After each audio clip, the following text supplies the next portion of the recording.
from our State House studio in Montgomery, I'm Todd Stacy. Welcome to Capitol Journal.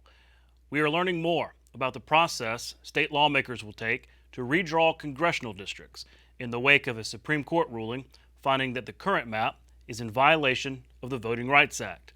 A three-judge panel of the 11th Circuit directed the legislature to draw new maps by July 21st. That means a special session would need to be called no later than July 17th. This week, leaders of the House and Senate appointed the Permanent Legislative Committee on Reapportionment, which will be charged with drawing those lines and recommending a new map to the full legislature. From the House are Representatives Cynthia Allman of Tuscaloosa, Barbara Boyd of Anniston, Jim Carnes of Birmingham, Steve Klaus of Ozark, Corley Ellis of Columbiana, Chris England of Tuscaloosa, Laura Hall of Huntsville, Sam Jones of Mobile, Joe Lovern of Auburn, Chris Pringle of Mobile, and Rex Reynolds of Huntsville. From the Senate are Senators Vivian Figures of Mobile, Will Barfoot of Pike Road, Lance Bell of Riverside, Clay Schofield of Gunnersville, Steve Livingston of Scottsboro, Dan Roberts of Mountain Brook, Bobby Singleton of Greensboro, Arthur Orr of Decatur, Jack Williams of Wilmer, Roger Smitherman of Birmingham, and Donnie Chasteen of Geneva. Representative Pringle and Senator Livingston will serve as the co-chairs of the committee. Once formed, the committee announced a schedule for public hearings and other deadlines. The first public hearing on redistricting will be Tuesday, June 27th at 1:30 here at the State House in room 200. That will be live streamed on the legislature's website. July 7th is the deadline for the public to submit plans and requests to the committee. That can be done over email at district@alsenate.gov. The second public hearing, possibly with the actual maps, will be Wednesday, July 13th at 1:30 in the same location here at the State House. And then the newly drawn maps will go before the three-judge panel at a hearing on Monday, August 14th at the Hugo Black Federal Courthouse in downtown Birmingham. Alabama's award-winning first-class pre-K program is expanding again. Thanks to increased funding from the legislature, 69 additional pre-K classrooms will be coming online this fall. The expansions are expected to take place in 30 counties throughout the state. While First Class has been the nation's top-rated program for quality, not all 4-year-olds have had access to a pre-K classroom. This latest expansion will bring the percentage of students served to 44%. Governor Kay Ivey's goal is at least 70%. Rhonda Mann of Voices for Alabama's Children explained the importance of pre-K. When we started First Class Pre-K, 2% of 4-year-olds participated. 2% is not going to have a huge impact on first grade retention or reading on grade level by third grade. You have to wait until we've got enough saturation that enough children have had access to that. We consider children in participating in First Class Pre-K at about 70% that would be fully funded, that some parents will choose not to put their children in that type of a program, and that's fine. But we are still right around just under 50% of 4-year-olds that are participating in that program. But the ones that have participated, teachers say they can tell they do very well, and it can make a real difference for children, especially children in poverty that might be struggling, may not get the same access to resources. First Class Pre-K is the same quality program regardless of zip code. And so for a state like ours, where 55 counties are rural, and so in some places resources are very lacking, First Class Pre-K can do that for the children, can give them a quality early learning experience, get them ready to learn. The Annie E. Casey Foundation has released its annual Kids Count report, assessing and comparing the welfare of the nation's children. In her report, Capitol Journal's Karen Goldsmith looks at how well Alabama fared in comparison to the rest of the country. The 2023 National Kids Count Data Book is a state-by-state comparison of child well-being. The report captures results from 16 key indicators in 4 categories or domains. This year, Alabama ranks 45. Voices for Alabama's Children, a child advocacy organization, is Alabama's Kids Count grantee. Alabama came in 45th, which is still in the bottom 10, but we improved one spot over what we did last year. So that's good. We always look for improvement any place that we can find it. Alabama is in the bottom 5 in 3 indicators: low birth weight babies, child and teen deaths per 100,000, and teen births, 23 per 1,000 births. However, the state is in the top 20 in 2 indicators. In health, we had children without health insurance. We've always done really well with that because of all kids in our state. We ranked 15th compared with other states. High school students not graduating on time, and that means a 9th grader that starts school that 4 years later they graduate from high school. And we went from 8% to 9%. So not a huge decrease in that indicator, but we rank 3rd best in the nation. The report notes that every state is struggling with affordable, accessible, and safe child care. What is it that parents are facing right now? Parents would love to have high quality child care for their child. Every parent would love to have that. The reality is it's not available for every child. And in some cases, parents are, I just need someone to take care of my child. In child care, Alabama is making strides. In 2018, Voices worked to pass the Child Care Health and Safety Act. And that addressed strengthening the minimum standards. It requires every child care worker to have background checks, make sure that the people that are working around our children are safe, that our kids are safe in those situations. And that was just some of the things. But in addition, it also required that if you receive any state or federal funds, you must be licensed. She also shares that Alabama lawmakers have, in the past 2 years, invested nearly $48 million in the Child Care Center's quality rating system. So every child care center that's licensed automatically gets 1 star. And then they have to go through certain or meet certain criteria to gain an extra star. But for parents out there looking for child care, if you see a child care with 1 star, that's good. You want them to have at least 1. You know, we're so used to seeing ratings and 1 is not good and 4 or 5 is great. It is a first step to a real high quality child care center. Voices recently released its Alabama Kids Count data book, which is a county-by-county comparison of child well-being. For Capital Journal, I'm Karen Goldsmith. 2 Central Alabama mayors and their police chiefs are speaking out about gun violence in their communities. Montgomery Mayor Stephen Reed and Selma Mayor James Perkins held a joint press conference this week decrying the shooting deaths that have plagued their cities and asked for the public's help in preventing violence.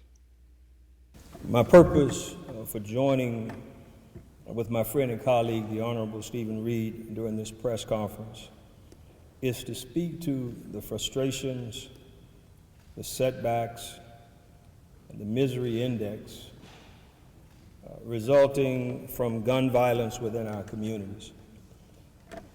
But statistically, politically, and emotionally speaking, I'm convinced that we, across this nation, I'm convinced that what we are doing across this nation, that's including my own community, what we're doing is not working. We have a responsibility from the private sector to government officials to really take a look at what has been happening here in this fascination with gun culture that America has. What it's costing us in terms of lives, what it's costing us in terms of trauma, what it costs us in terms of overall impact on our communities. In Selma, what we have done is partner not just with local but state organizations to kind of help beef up some of the patrols, conduct more traffic stops, not just with the police department but with the sheriff's office, and that is working in our favor. And I appreciate the state and I appreciate the sheriff's office for assisting us, and because like it's been said, it's going to take all of us working together. It's not going to happen overnight, but we want to make sure that we do all that we can to make sure that our citizens, not in Selma, but just in Montgomery, feel safe. And if that means taking, pulling over cars, seeing a lot of lights in your neighborhoods, shining lights in the residents when the citizens are at work, we want to do all we can to make sure that you feel safe when you're not at home and you're at work and you have your phone and you're watching your home because you got a camera system there. Last week, Capital Journal's Randy Scott reported on the new overtime income tax cut from a policy standpoint. This week, he's taking a look from a business and workers' perspective, and folks are excited. We were open for 11 to 10 at first. We've cut back to 8 just because we can't get enough people in here to work for that long. Alabama businesses are still dealing with difficult times post-COVID, but things are improving, says Mike Dallas. It was really hard at first, especially with us being shut down for a while, trying to get those customers back in and trying to get more people back in to try us out and stuff like that as well as trying to find employees to fill our void and with everybody being gone. So it's been really tough at first, but I think we're kind of getting the hang of it back now.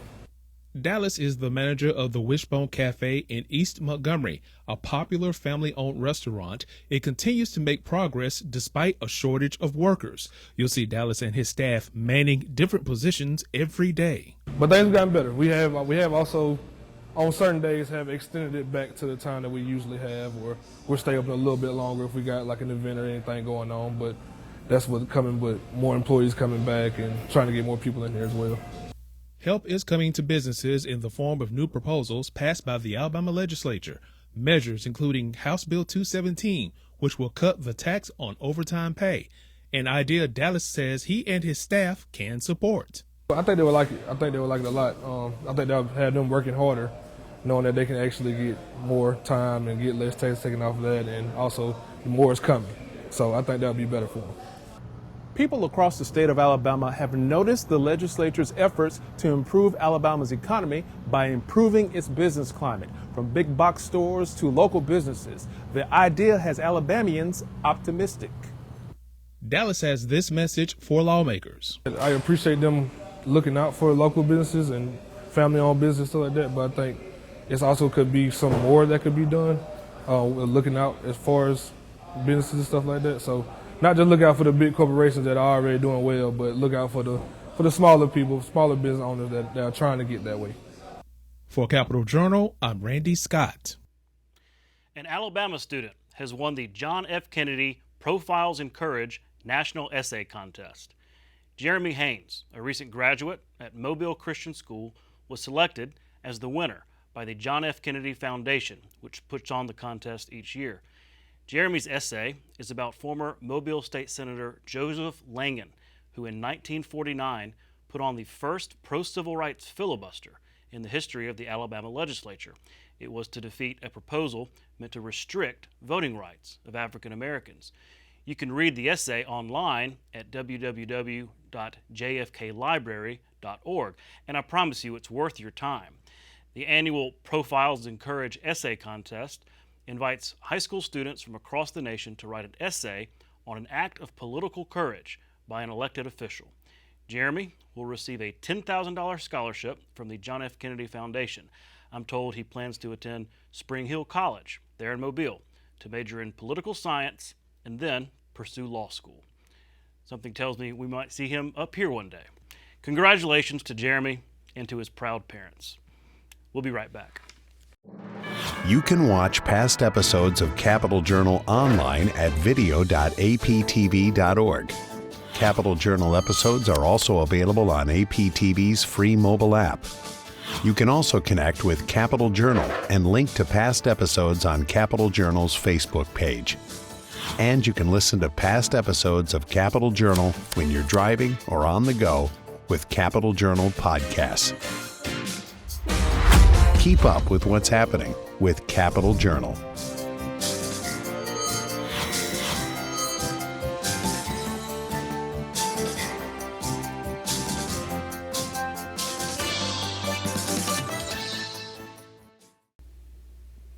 Joining me next is Vernon Barnett, Commissioner of Revenue for the state of Alabama. Vernon, thanks for coming on the show. Todd, it's always a pleasure. Thank you for having me. Well, it's appropriate because we're talking taxes, and we just came through this legislative session that there was a lot of tax legislation. Yes. I know y'all were following it very closely, involved very closely. Mm-hmm. I mean, at one time I think I counted like 15 or 20 different tax cuts, rebates, things like that. So I know it's been a very involved for you and your staff. It really has, Todd. It was a crazy session. It was a good one. Remarkably busy. Everyone had good ideas, and a number of the good ideas made it across the finish line. And so, looking forward to visiting with you about that today. Well, let's start at the top with this tax rebate, right? So we had all this surplus revenue, Yes. Carry forward or whatever you want to call it, and they started talking really last year about maybe offering taxpayers some relief, give it back to the taxpayers. Went back and forth on how much, but eventually ended up with this. What is it? 300 for couples and 150 for individuals. Exactly. How exactly will that work? Will people see that come in their bank draft? Will it be a physical check? How exactly will that rebate work? Well, it could be either. And so what we're going to do is we're going to those people who are eligible, and the people who are eligible are the ones that filed a 2021 tax return. So we have their information. For those folks that have a bank account listed on their 21 tax returns, we will just do a direct debit into that. So it'll be electronic. And then for those folks that do not have a bank account listed, or they do and the bank account's been closed, something like that, then it'll be a physical check that we'll send to the address on that return. When should folks expect that? So by the terms of the bill, we can't send any of this out before November 30th. And so that first week in December, everyone should be seeing it somewhere in there. So a little Christmas shopping money. Exactly. Maybe that's what they intended. I suspect that's the case. There's also this bill that really caught fire on eliminating income tax on overtime wages worked or wages earned. Passed, I think it was unanimous. People are starting to talk about this. How does your department go about implementing something like that? How does that work in practical terms?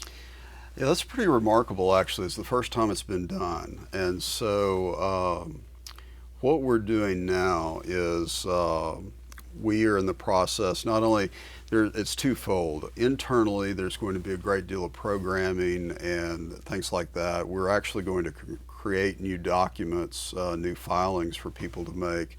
And the businesses involved, what they'll do, Todd, is they will report to us the aggregate amount of overtime paid during the period, and then they will tell us how many people worked that overtime. And so one of the challenges in tax administration is making sure that what we're doing internally actually makes sense in the real world externally. And so I'm in the process now of reaching out to the large payroll companies, QuickBooks, which is owned by Intuit, and other big players in this arena, and talking to them and asking them, getting their feedback.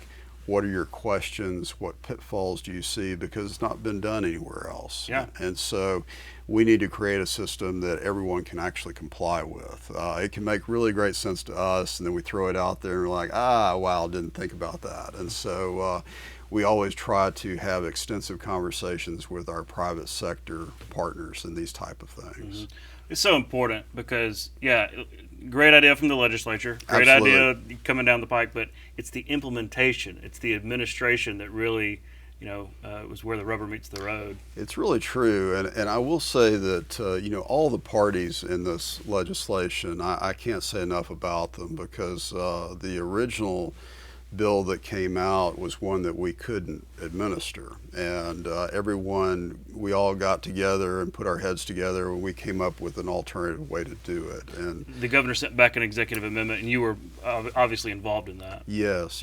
And so, and that was really good. Also, and I can't give the governor enough credit for removing the cap. Originally, there was a cap on the amount of overtime that could be where the tax would not be applied. And by removing that cap, what she did was she made this benefit available to everybody. So regardless of who you work for, how big they are, that sort of thing, if you work overtime, your overtime won't be taxed. And there's a sunset on this, right? There's an expiration date, basically almost making it a pilot, if you will. Right. In a lot of ways, that's what it is. No other state's done this before. And so what we're going to do is, you're right, it's a 1.5 year sunset. And what will happen, on the one hand, it was expanded so that everyone could take advantage of it or enjoy the benefits of it. And at the same time, there are extensive reporting requirements so that we can keep an eye on, okay, what is the real impact? Mm-hmm. And so what you'll see is in January of next year, 2024, we, the Department of Revenue, will give a historical report to the legislature saying over the past year, the 23 calendar year, this amount of overtime was earned and this number of employees earned it. And then from that point on, every month or every quarter, we will get reports from the employers, depending on how they file their W-2s, that will have that information on that. And we will build a report that we'll give the legislature prior to the next session. Mm-hmm. So they'll have needed information for making that decision. Do we extend this? Do we make this permanent or not? Exactly. Do we need to tweak it? Yeah. What's working, what's not? Exactly. Okay. Exactly. I know that there was also this bill dealing with small business and their sales taxes and how they remit and the different thresholds there. Can you kind of walk me through it? Was it Representative Garrett? It certainly was, yes. He was a great partner in that effort, and it's a really remarkable bill. There'll be over 3,000 small businesses that'll benefit from that. But the way it was is if your business owed about $5,000 a month, let's say, in sales tax, that's the kind of business level you were at, then anything above that, you had to basically front the money to the state. So you paid estimated taxes every month. Mm-hmm. And then we would refund to you anything that, was over that amount. With this bill, it raises it from $5,000 to $20,000. And the practical effect of that is any small business in the state that does less than $500,000 in sales every month, will not pay estimated taxes anymore. And so rather than fronting the money to the state every month, you remit what you collect, and it's a cash flow issue. I was going to say, because if you're a small business and I own one, and Mm-hmm. it is a cash flow thing every month. You're trying to make payroll, you're trying to do this thing. Exactly. And so that's probably a huge difference to a lot of small businesses. Yes, our friend Rosemary Elabash was very involved in this effort, and all the folks at NFIB. And so it was one that everybody was very excited about. And so we were excited to be a part of that. Yeah. Well, again, huge session, lots of tax issues. We're probably going to have to bring you back to walk through a lot more of them. But absolutely, we're out of time for now. But thank Sure. you, Commissioner, for coming on the show. My pleasure. Thank you again for having me. We'll be right back. You're watching Alabama Public Television.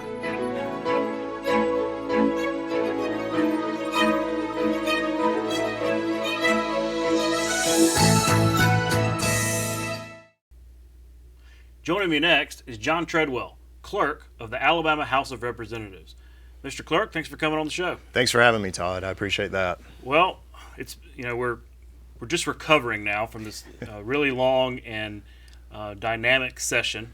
It was your first Correct. As the Clerk of the House, so I just wanted to ask you, what were your thoughts, your general takeaways from your job and from witnessing really a pretty historic session. Yeah, no, it was a great session, and now we have the opportunity to go back and, as the smoke's clearing, kind of see how things went. And from the start, this being a big year of changes, from the organizational session to getting everybody on board and getting people in offices and get everything set up, getting the rules adopted, and some slight changes to the rules, and then moving toward the regular session and the speaker coming in as new, the clerk being new, having a new rules chair. Yeah. Lots of changes, but I'd be lying to you if I told you there wasn't a little bit of anxiety going into that with all of those changes.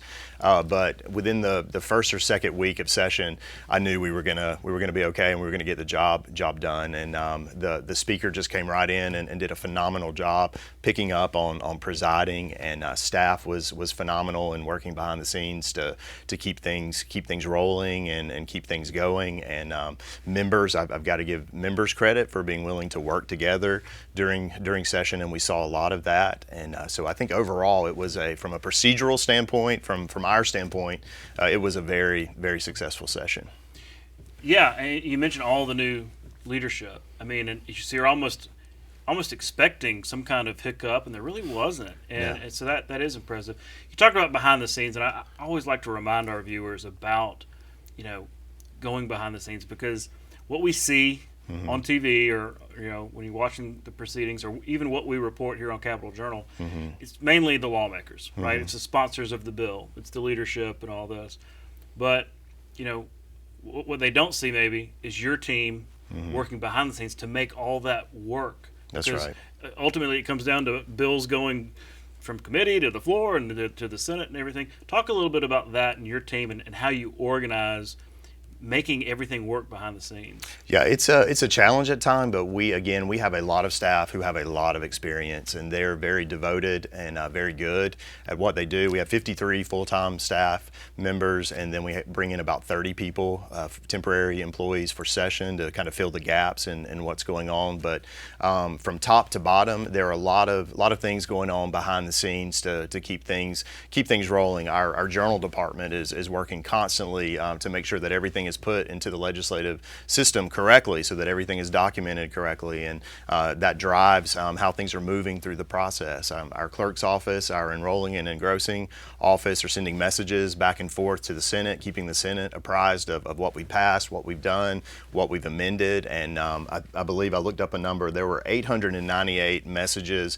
and reports that were sent from the enrolling and engrossing office and the clerk's office to the Senate. Wow. So just that in and of itself is a lot to keep up with. And then So you're sending the Senate a message saying, we've passed this bill, now it's in your hands, right. Or maybe even conference committee reports, stuff like that. That's correct, and accuracy is absolutely important in that process to keep things flowing and keep things moving. And our folks did a fantastic job of that this session.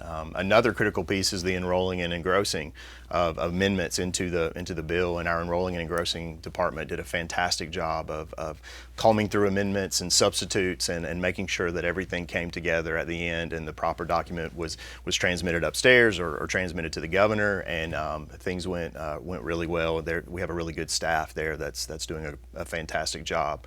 Our committee clerks, I mean, we give all of our attention sometimes to the floor and what's happening on the floor in the chamber, and that's a big piece of what we do. But our committee chairman, we had a lot of new committee chairmen this session who came in and did a phenomenal job and stepping in and knowing the rules relating to the committee process. Our committee clerks, our executive assistants worked really hard to make sure those members have what they need to keep things moving and flowing. And we had one rule change this year where we actually engrossed committee amendments into a substitute. Because that was a change, and it took a little getting used to, but Yeah. do you think it made it flow better? Yeah, I think actually it did. There was a little bit of a learning curve there, and for members to become comfortable with that process. But under the old rules, if we passed 2 committee amendments, those committee amendments would go into the jacket when that bill was brought up on the floor on the special order calendar or otherwise. We would vote individually on each amendment, and then those amendments were engrossed into the bill, and the bill was sent to the Senate. Under this this new rule change, those amendments were actually engrossed into a committee substitute. So that document with highlighting and underlining to show exactly what changed, where those amendments fit into the bill, and then that document was sent to the chamber floor for consideration and a final vote. And so that moved procedurally. We had one vote versus two in those others, but it also allowed members to see what they wanted to do. Or if you had 6 amendments in committee, you could have there'll be 6 different votes. So That's it right. just get more efficient, I suppose. Yeah, and it also, in the gamut of things you could do to that bill, that substitute on the floor were still there. If there was a one amendment that everyone just rethought that and were like, no, we don't want this in the bill, there's an opportunity to present an amendment, to introduce an amendment, to take that portion out and go back to some of the original language. So there, all those procedures were still in place, all those safeguards were still there to fix or change anything that members would like to fix or change. I know there was this one hiccup with the wrong bill, I guess, making it through committee and eventually to the governor's desk, where I guess she ended up signing the wrong version of the bill. Talk about that. Are there some hiccups with this legislative computer system, because it was brand new, right? Yeah. This was and I forgot to mention that earlier. One of our big changes that we had this session was implementing this new legislative system that starts with the bill drafting process and is integrated all the way throughout the legislative process. So we've been working really hard for the past several years to get that in place and to have everything ready to go and moving. But this was our first actual session in putting everything into motion. So we knew there were going to be some things that we needed to tweak and some things that we needed to change. And so this gave us a good opportunity to identify some of those things. And on that particular occasion, where the wrong bill was transmitted, there was a glitch in the system. That was the night that we stayed late for the budgets. Yeah. We were long Thursday. That's right. I think this bill was, if I'm correct, it was transmitted at about 12:38 the next day on Friday to the governor's office, and our enrolling and engrossing department was working hard and checking to make sure things were in there correctly. And they did their job. They did what they were supposed to do, and there was a slight glitch in the system that it reverted back to the engrossed version of the bill, which dropped some of the language in the bill. I see. So. Yeah. Well, yeah, that long Thursday, I mean, billions of dollars were going back and forth between House and Senate conference committees and everything. No. So, talk about that. That's a long night. Yeah. It's got to be a huge challenge for staff just to keep up with everything that's going, and they're recessing and coming back, and they were there till 2 in the morning. Yeah, no, that's exactly right. There were a lot of starts and stops, and that's one of the things that I want to say is to give credit to Othony Latham and the team at LSA, the fiscal division, Kirk Fulford, and those folks that we work with on the budget, as well as Pat Harris and the Senate team. I mean, it took all of us coming together to work through some of those issues and to keep things flowing, and that really made us successful on that night to bring it all together, get the job done. I mean, I know sometimes it doesn't look pretty when there's a lot of stopping and starting, but at the end of the night, we had the budgets ready to go and had proofed those, and they were ready to move on. Yeah, that was a long night for all of us. I remember we were going live at like 10:30, and usually the legislature's done by then. That's right. And I was like texting with Rex Reynolds, Chairman Reynolds, about like, hey, are these budget numbers right? He's texting me right as we were going live. Yeah. Well, we're not done, because we're coming back here in a special session. It hasn't been called yet, but that's right. Redistricting, it's looking like July. Obviously, we've got a deadline for July 21st.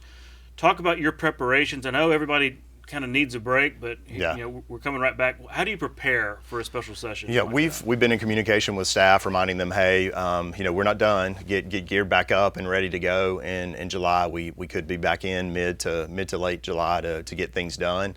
So communicating with staff, keeping them up to date on what's happening, and then trying to support the Joint Reapportionment Committee as much as we can to make sure they have what they need to put things together, consider plans and adopt plans, and get everything ready to go for that session to consider that legislation. How soon do you think? Well, we're actually going to have a public hearing on Tuesday. Tuesday, right? correct. Yeah. Yes. So ready or not, right. Here we go. Yeah, and with our new, with 22 members on the Joint Reapportionment Committee, we're going to make some changes in room 200.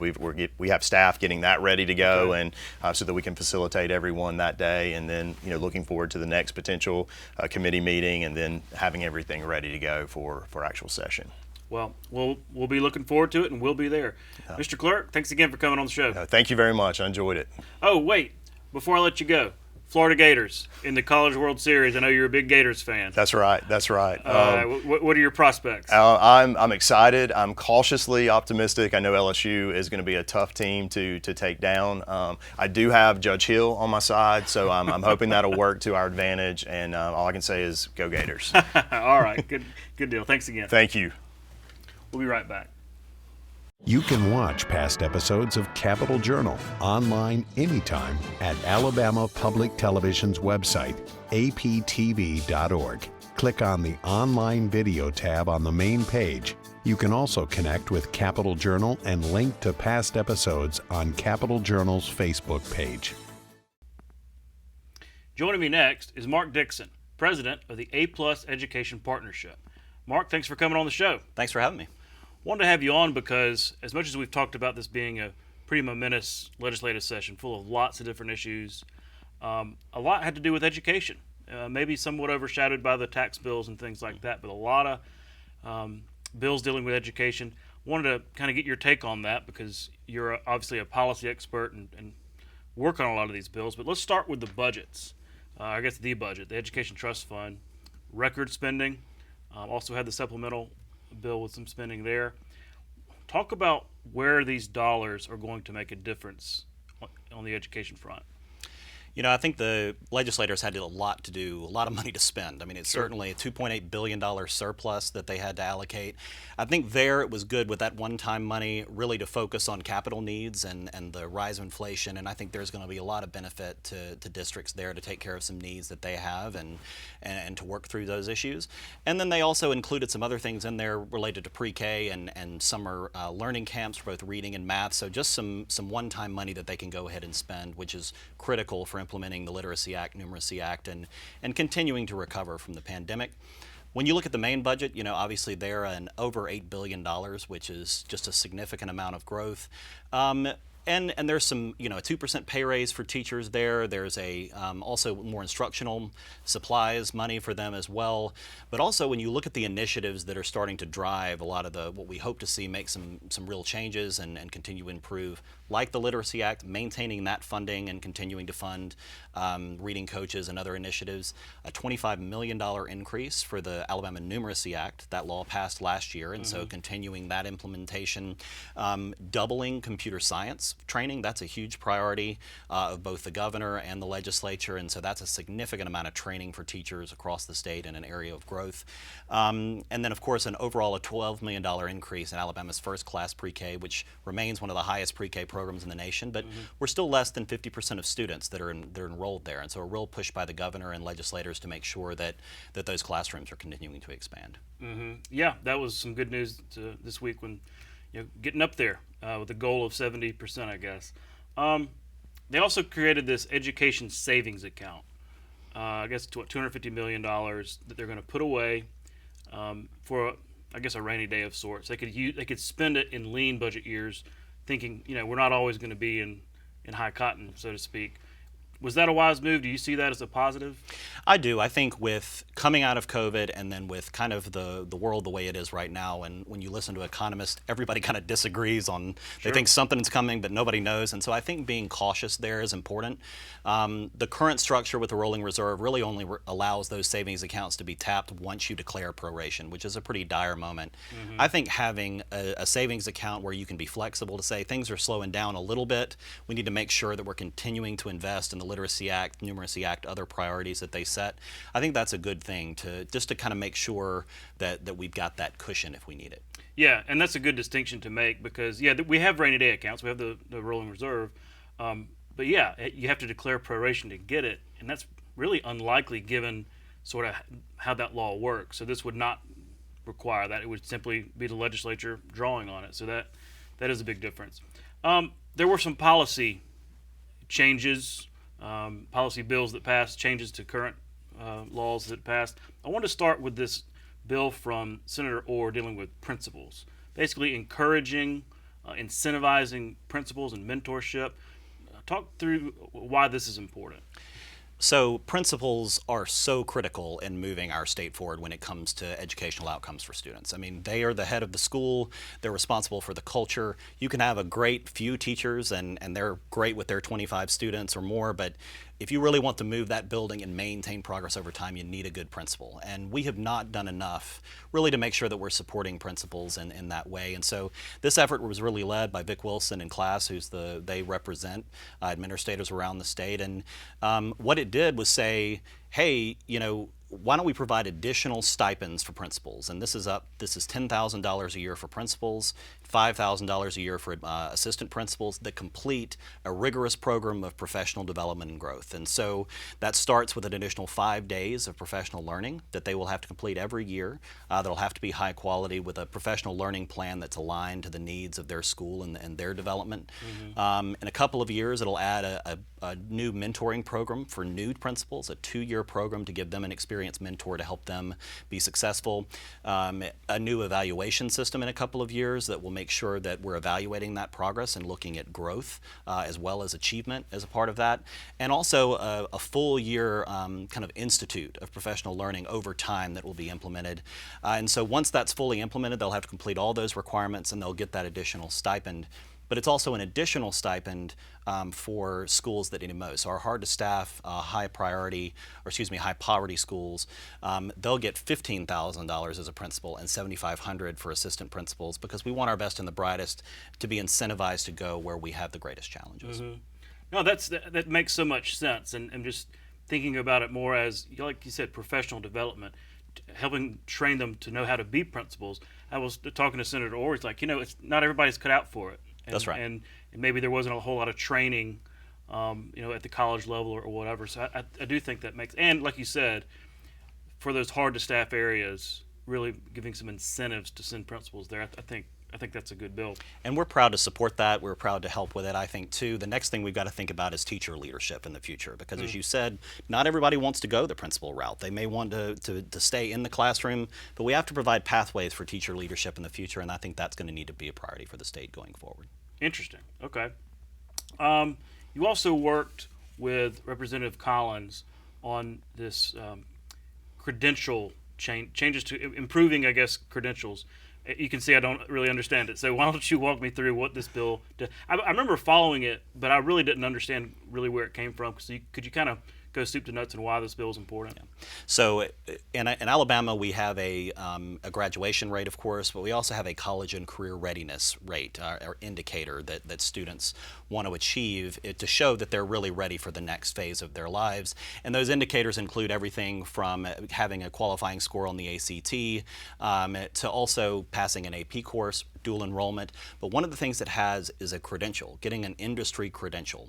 And the governor and her team have been really focused on improving this along with the State Board of Education to make sure that those credentials are leading to something. And so they've put a lot of processes in place to say, is this credential high quality? Is it aligned to an industry need? Is it stackable? Does it build over time so that students know they're on track for an effective career or college or whatever path that they choose? So this puts into law a lot of those processes to ensure the quality of those credentials. It also kind of codifies an effort by the State Board of Education to require a college and career readiness indicator for graduation in a few years, which will be good to kind of move the needle for students over time. It also codifies our state's longitudinal data system, Atlas. So we'll be able to look at data and see, are these credentials having the necessary effect, and are the programs that we're implementing also having an impact on students or not, and we need to make some changes long term. Interesting. There were also changes to the literacy task force. I know you've been involved in this for some time. Bill got changed a little bit along the way. Walk me through what happened. So when the Alabama Literacy Act passed in 2019, it created the Literacy Task Force, which is responsible, made up of expert educators from across Alabama, a really stellar group of folks. They put them in charge of kind of recommending the high quality core reading programs, kind of that core curriculum that teachers need, intervention programs to work with struggling readers, as well as assessments to identify struggling readers early and students with dyslexia early so that we can provide them the support they need. All of those things need to be aligned to the science of reading, and that's why the Literacy Task Force was put into place. There have been some concerns raised about some of the content in those curricula, and as well as by some of the assessment vendors that were not on that recommended list and did not, and so there were some questions put forward. The original bill would have had, I think, some unintended consequences and may slow implementation of the law. And so we were grateful to Representative Garrett, the sponsor, to take some amendments and to get that in to improve the bill and help it to be more effective. But at the end of the day, it just provided a little more flexibility for folks moving from one assessment to another, or to provide those assessments time to meet the requirements of our literacy law. It's a very rigorous law. And it also provided legislators with 2 appointments, that they can add educators to the task force as well, so they have some input into the process. But I'll say the most important thing going forward is that we focus on students and the needs of our students, especially when it comes to literacy. It is the foundation, and if we're going to effectively implement this law, and then more importantly get students the tools they need to succeed, we've got to do this, and we've got to maintain the quality. That is critical going forward. Well, let me go further on that, because I read this great story. We actually ran it in the Daily News. The Mississippi Miracle, right? It was this AP story about the incredible progress. I mean, you saw the charts and just Mississippi's reading scores just skyrocketing after they did something very similar to the Alabama Literacy Act years before. And it also talked about Alabama and our most recent progress, not quite on Mississippi's level. But I bring it up because obviously you've been very involved in this literacy effort, the law, the task force, and all this. Does something like that, because it was widely read, right? Most papers in the state ran it. Does something like that, when they're just, heaping praise on Mississippi, and we passed a law basically identical to it, does it help you and does it help other advocates give lawmakers, kind of a visual of like, this is what it could be, this is, a goal to attain, sort of visualize that, actualize it? So I think it's a great thing. I mean, one, we want all states to be successful. I mean, at the end of the day, that's what we're in this for. We want all kids to be able to read and go on to be successful in life. Mississippi shows that what happens when you put effective practices, that policies in place that are grounded in research that we know work, and you stick with it over the long haul, that you can make significant progress. And so they had based their law on a lot of the work that Florida did many years ago and kind of laying the foundation, as well as some work from our Alabama Reading Initiative right here in Alabama over the course of time to put in reading coaches in schools. So they put all of that into a law and then had very effective implementation with Dr. Carrie Wright, who's their state superintendent at the time, and really has led to them meeting the national average in not only reading but also in math.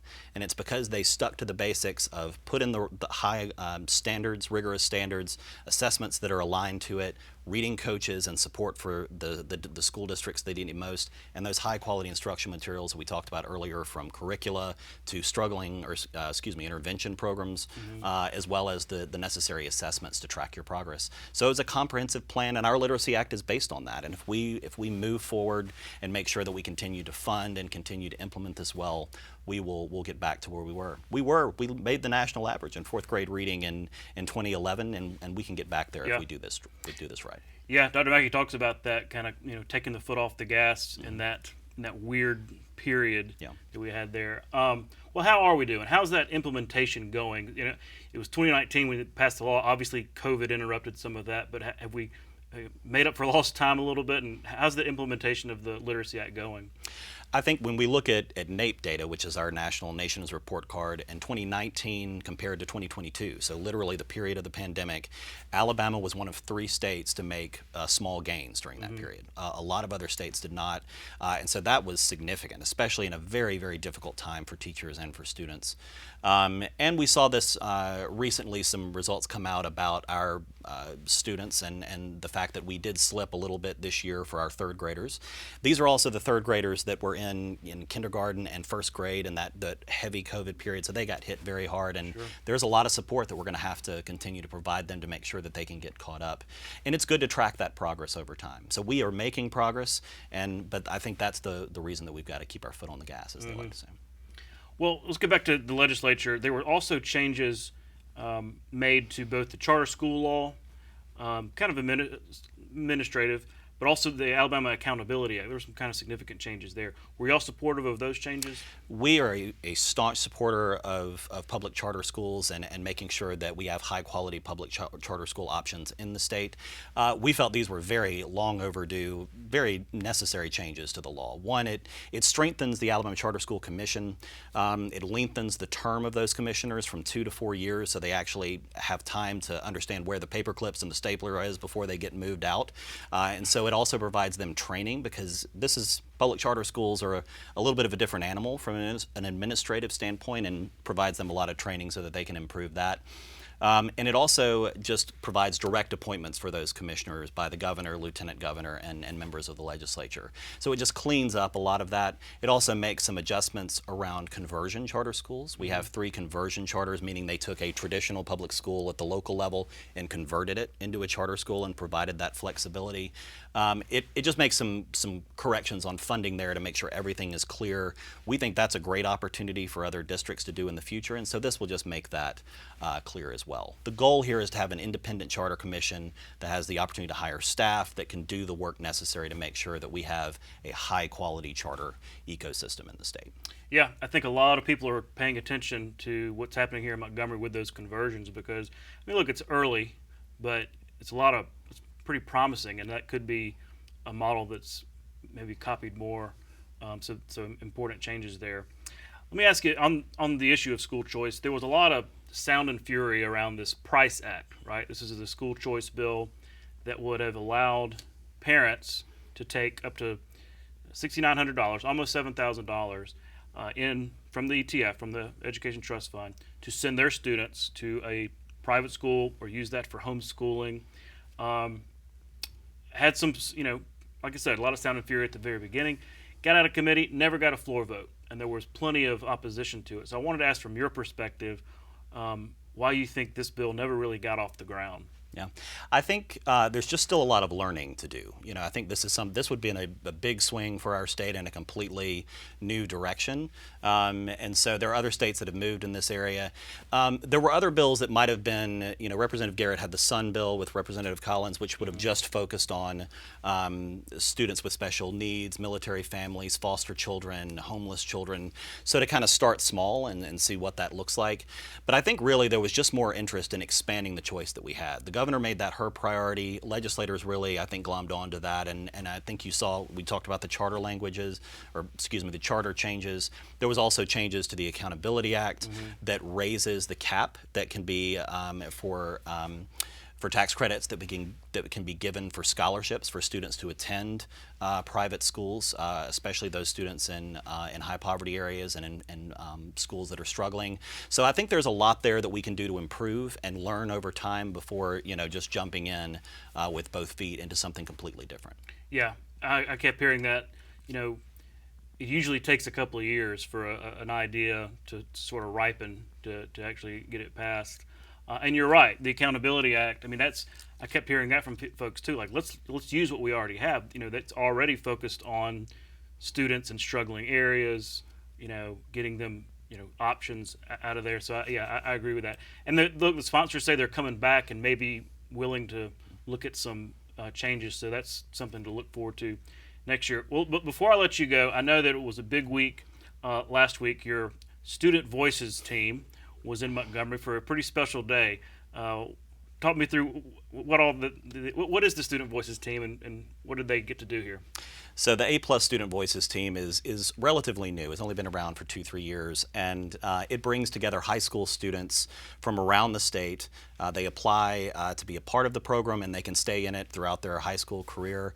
They come together, they learn about advocacy, they learn about education, they learn about policy, they do their own research, they poll their students from around the state. We had over 500 respondents this time around, and that's all their work. They create it, and then they identify what are challenges that students are feeling from around the state, whether it's kind of a lack of student voice in policy making at the local level and at the state level, whether it's teacher shortages, a lot of students expressing those, and then of course mental health remains in the wake of COVID remains a real challenge and needed to be a focus there. So a lot of good research, and they come and they meet with legislators. They also, this time when they came, met with the governor, and she was kind enough to sit down in her office and work through those issues. Here they are.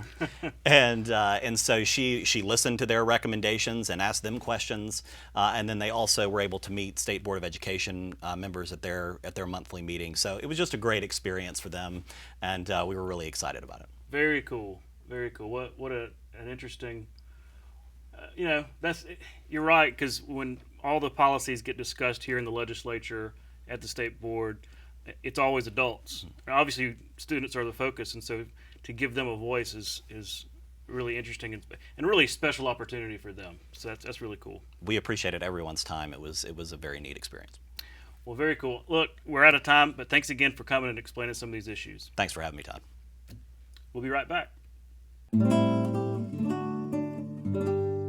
Birmingham's Rickwood Field is the nation's oldest operating ballpark and served as the home field of the Birmingham Barons, Birmingham A's, and the Birmingham Black Barons for decades. The Birmingham Barons inaugurated the new field on August 18, 1910, by defeating the Montgomery Climbers. The Black Barons played there between 1924 and 1950. Rickwood hosted Birmingham's minor league teams for several seasons through 1987. From 1967 to 1975, the Barons were owned by Ensley native Charlie O. Finley and were part of the Kansas City and later Oakland A's organization. More than 100 members of the Major League Baseball Hall of Fame have played at the field, including Ty Cobb, Babe Ruth, Satchel Paige, and Willie Mays. Today, the historic field is managed by Friends of Rickwood and hosts local amateur and college teams. The Birmingham Barons still play a ceremonial throwback game at the ballpark every year, the Rickwood Classic, which celebrates Barons teams of the past and this historic field.